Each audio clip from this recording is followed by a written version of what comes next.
জীবনানন্দ দাশ বিখ্যাত বিখ্যাত তিনজন মানুষ, তাদের 125তম জন্মবর্ষ চলছে। তারা প্রত্যেকেই প্রচুর বই পড়েছেন। আমরা যদি এক্ষুনি সবাইকে এখানে যারা বড় আছেন তাদেরকে জিজ্ঞাসা করি, আচ্ছা জীবনানন্দ দাশ তিনি কি গো? না, তিনি একজন কবি, এটুকুই বলতে পারবেন। কিন্তু তিনি 7খানা উপন্যাস লিখেছেন এবং তার প্রায় 1000-এর ছোট গল্প ছিল এবং প্রবন্ধ, তার যে প্রবন্ধ যে অংশটা রচনা বলে সেটা এত বড়। সেখানে তিনি যখন শরৎচন্দ্র সম্পর্কে প্রবন্ধ লিখেছেন তখন বিশ্বের অন্যান্য অনেক বইয়ে রেফারেন্স দিয়েছেন। রবীন্দ্রনাথ নিয়ে যখন প্রবন্ধ লিখেছেন তখন বিশ্বের দামি দামি ইংরেজি বইয়ের রেফারেন্স দিয়েছেন। তিনি তো ইংরেজি স্নাতক ছিলেন, এমএ করেছিলেন ইংরেজিতে, প্রচুর ইংরেজি পড়েছেন।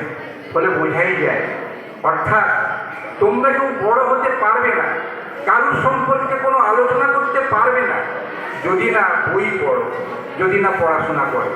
তোমরা এক্ষুনি গুগলে খুলে দেখো যে বিশ্বের প্রথম লাইব্রেরি কোনটা, ফট করে বেরিয়ে পড়বে আলেকজান্দ্রিয়া। কোথায়? সেই মিশরে।